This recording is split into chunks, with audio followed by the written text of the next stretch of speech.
So then what's the point then? If life is finite, right? If life is finite, meaning that existence is not infinite and shall at some point stop existing, then there is no point to existence existing. So therefore, existence has to be infinite. Existence has to be eternal in order for existence itself to have any value, to have any reason whatsoever.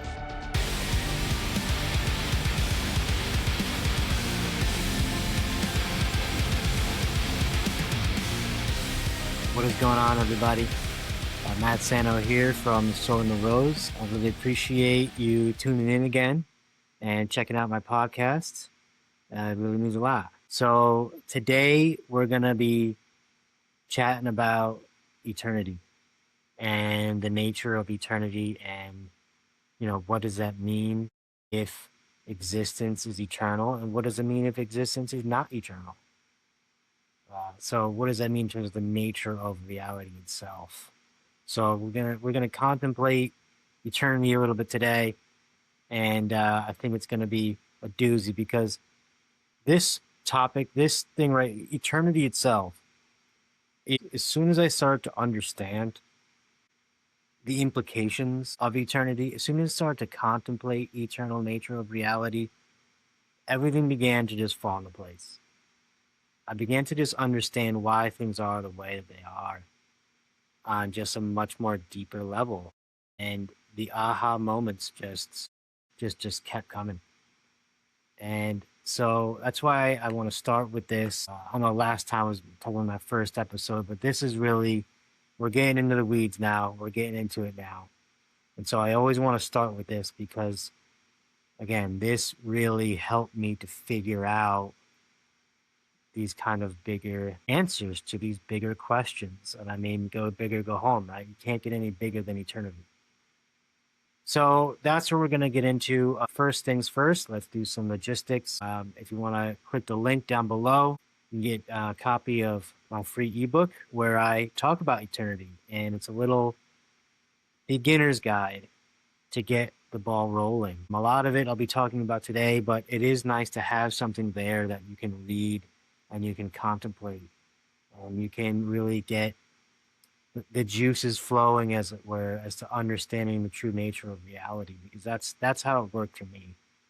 So check out my free ebook, and you can get on the newsletter and get all the information about the podcast, etc. I mean, you can also check out, there's a link there for my membership site that you can sign up to join the wait list. So check all that out. All right, cool. So first of all, what is eternity? What is eternity? Infinity are really can kind of be, what's the word I'm trying to think of? We were interchanged. Eternity really has to do with like time, the eternal nature of time, whereas infinity kind of deals more with like value in terms of numbers. But really, infinite, eternal, it's really all kind of the same thing. So it really just means there is no end. There is no end and thus no beginning to existence. And, can we understand this? I mean, ultimately we cannot understand eternity because there's always more to understand. And thus the eternal nature and the eternal discovery of reality, which I'll get into later. I'm jumping ahead of myself. But there's always more to understand. But what we can understand is the implications. If eternity exists, then what does that mean? And so that's kind of what we're going to get into. And, ultimately, can you prove that eternity exists? I mean, maybe at some point, in the future, we'll be able to. But I mean, as of right now, no, we kind of can't. And I don't think you ever kind of can, because at some point existence can always just end, right? So in order to prove that life goes on forever. We need to go on forever. So I'm not out here to prove that life is eternal. I'm simply giving you my reasons and why I live as if life is eternal. Why I believe that life is eternal. Because it lines up with logic and all that, and we'll get into that. So no, I'm not out here to prove. I'm just out here to show you why I think the way that I do and why it makes sense. So first thing that I'll get into is the ancient peoples and the ancient cultures around the world because I like to give respect to the ancient peoples. I don't think they get enough respect these days.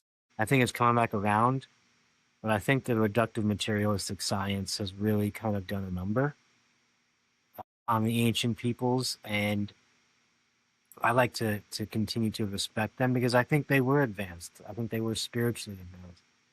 They might not have been technologically advanced, but I believe they were spiritually advanced and philosophically advanced and geniuses. So, I like to honor them. And if you look at, every single ancient culture, pretty much every single one, without exception, had some type of understanding of eternity, some type of eternal nature of reality, whether it be, the infinite gods or, the eternal Tao, infinite God, as in, in the monotheistic religions. If you look at Hinduism, you have Brahman, eternal Brahman. There's every single one had some type of understanding and some type of way of honoring, really, the eternal nature of reality.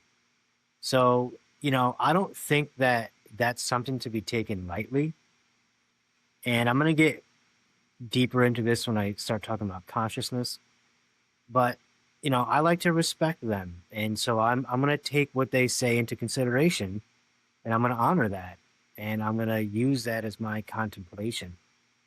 I don't think that the ancient peoples were dumb. I don't think that we can just flub all this stuff off as superstitious nonsense.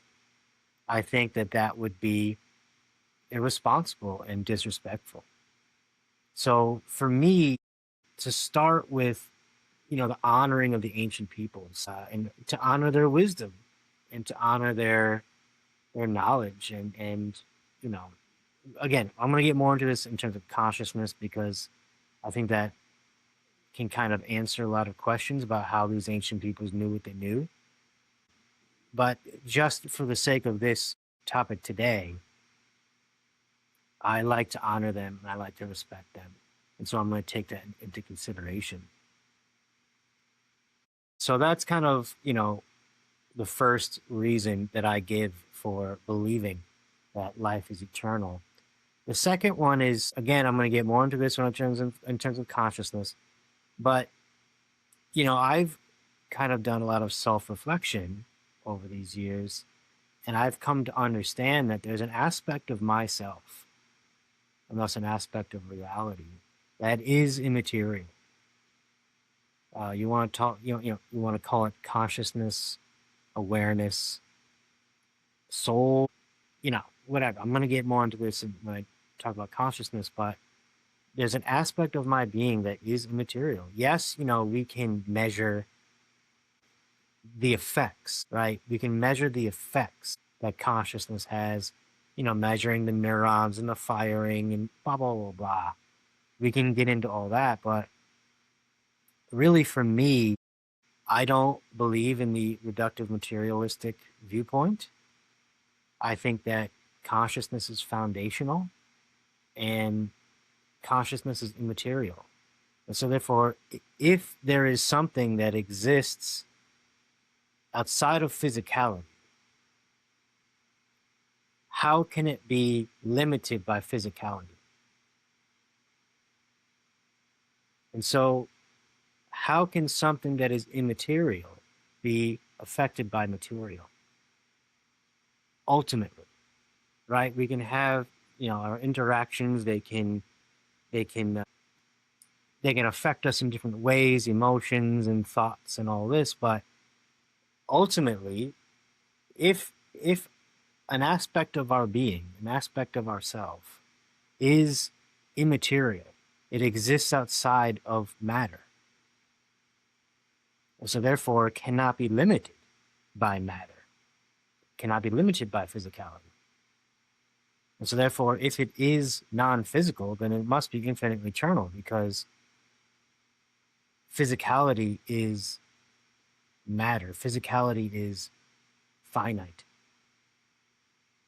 It's not eternal in the sense of the matter will be created and thus destroyed, but there's always new matter, yada, yada, yada.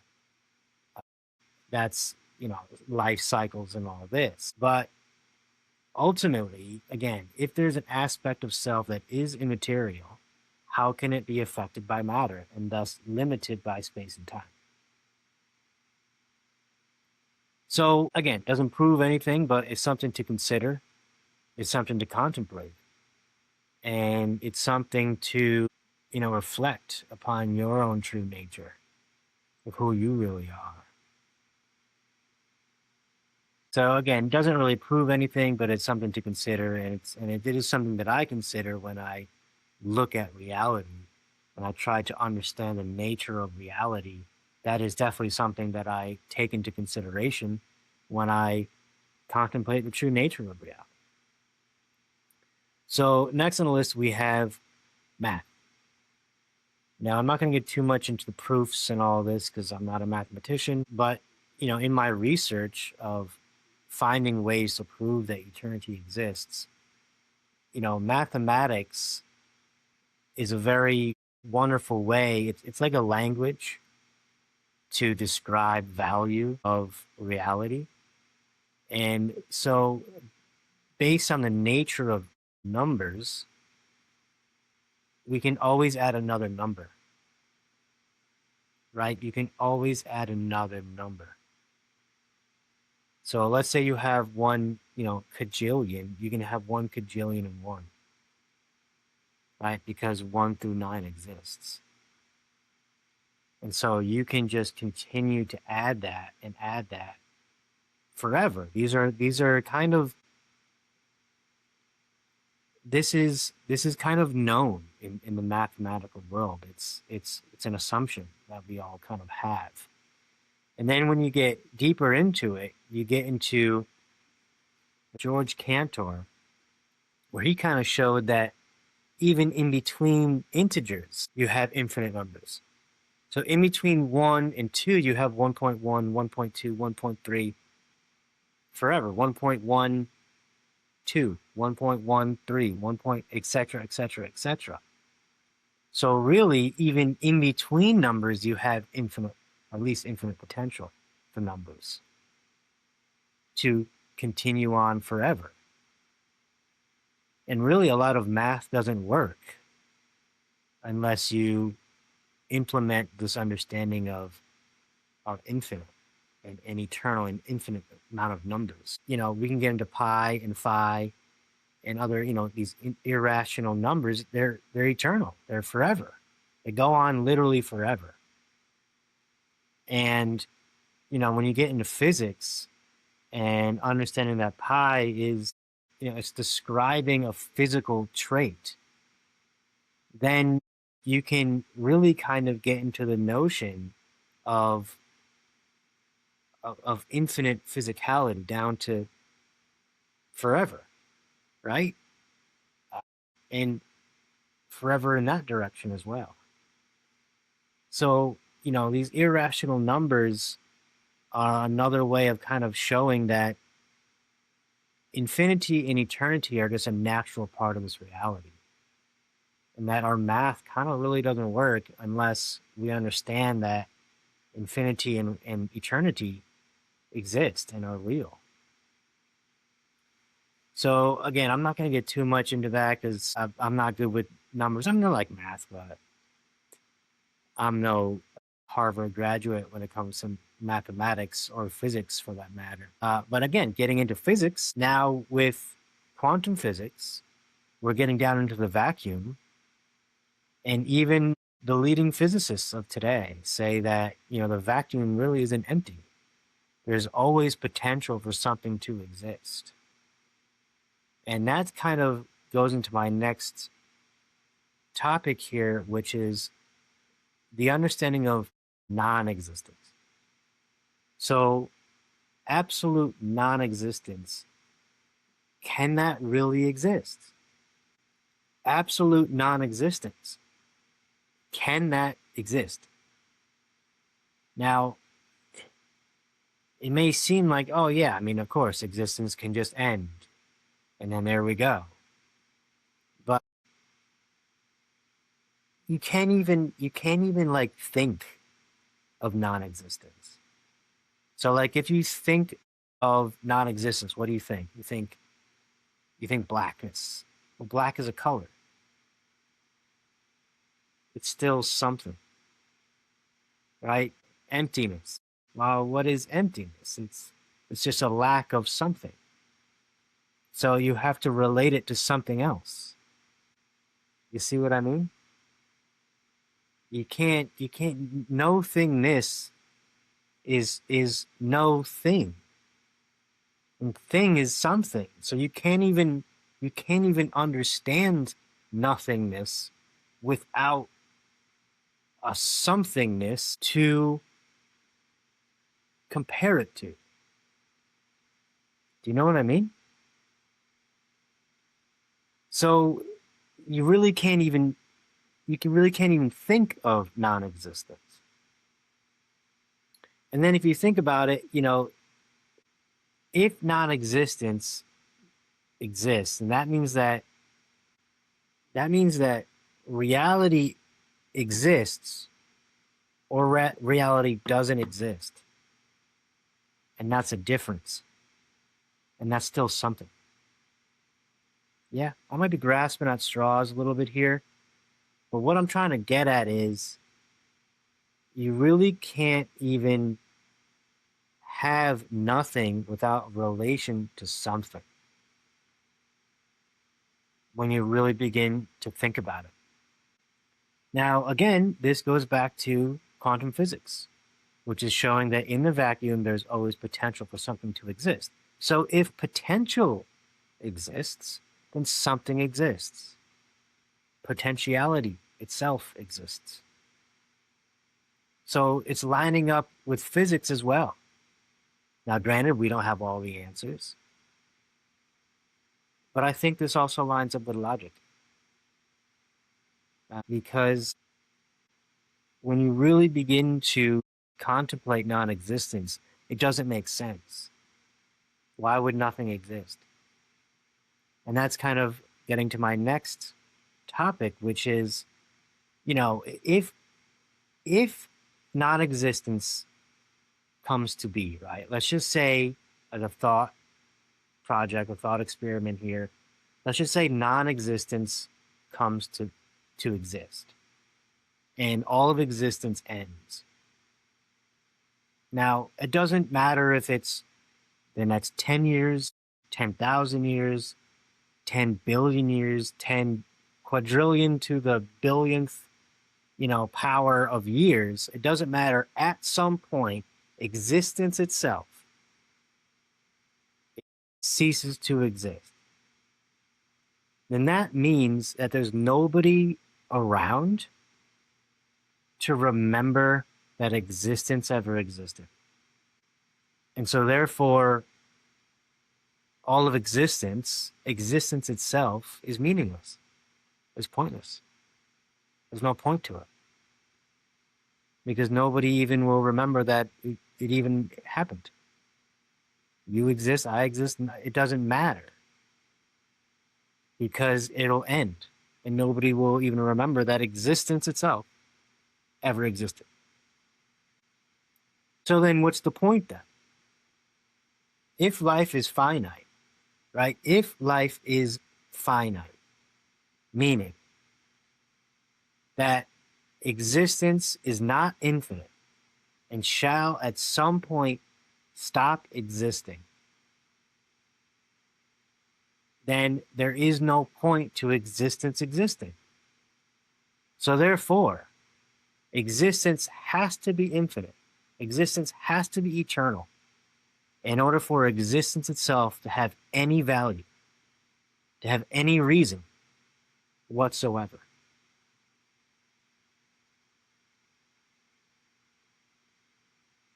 So for me, that makes sense. I don't think in my intuition, in my heart, in my soul, in my gut, whatever you want to call it, I don't think that existence is meaningless. I don't think that there is no point to existence itself existing. For me, existence matters. Existence has its merits. It has its value for existence because what's the alternative? Not existing. And that wouldn't suck because you don't even know that you don't exist. So existence has purpose. Existence has value. Therefore, existence must be infinite and eternal.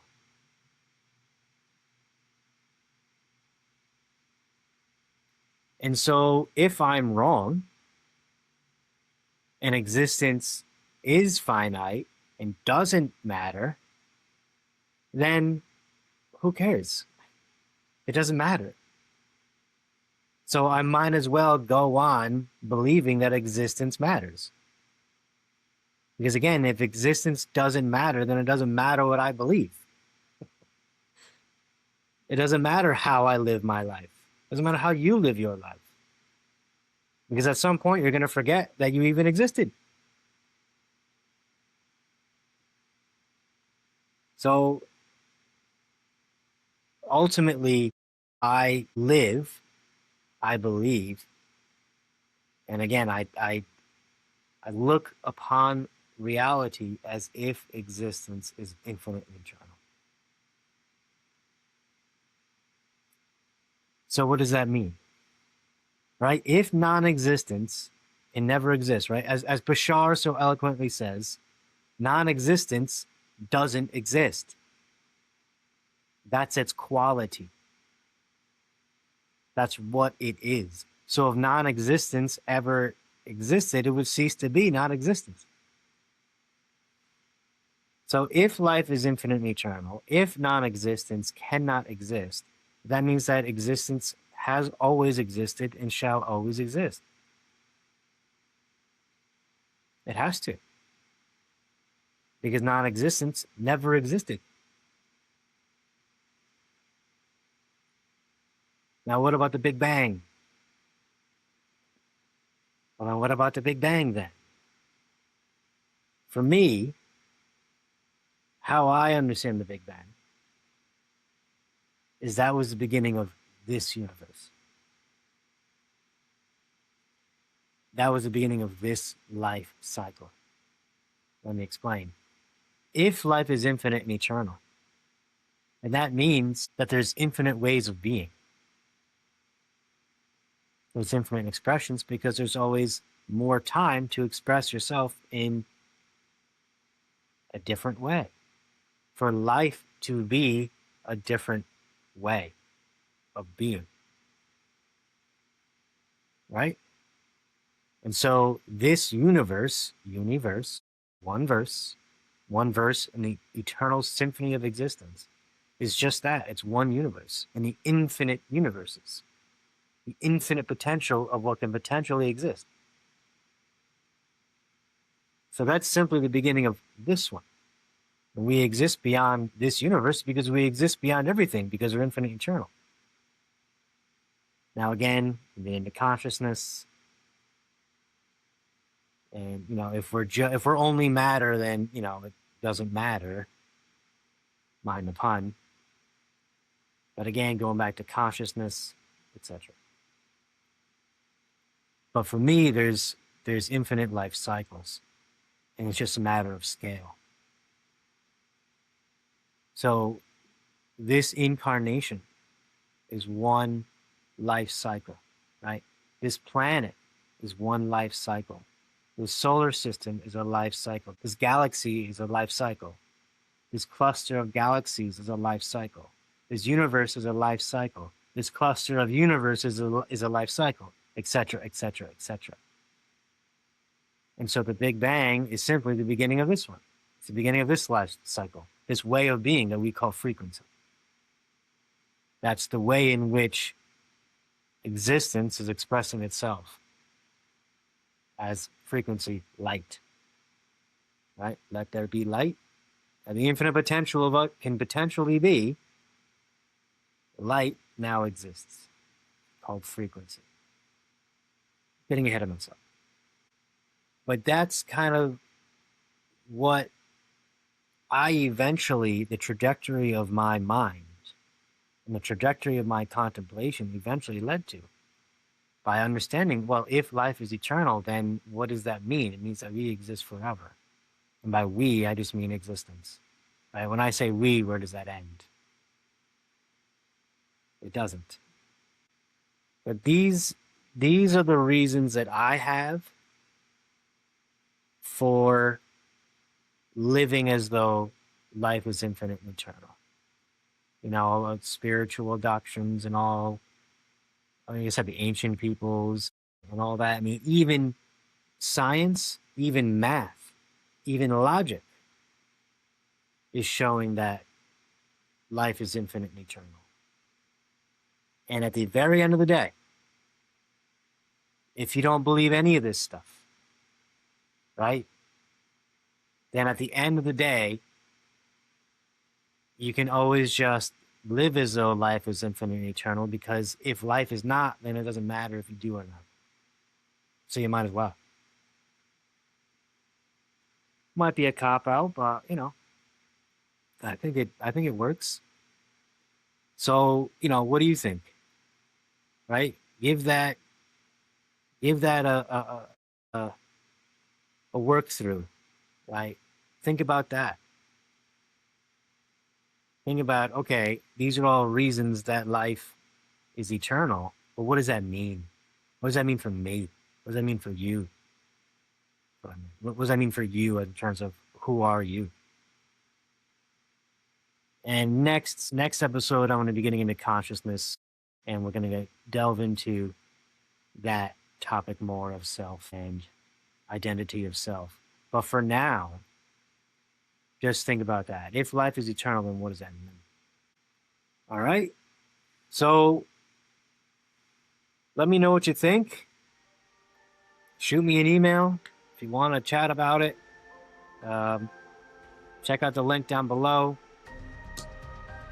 And hope you enjoyed yourself today. Thank you again for listening. I'll see you next time. Peace. If you like what you heard, please like, share, and subscribe.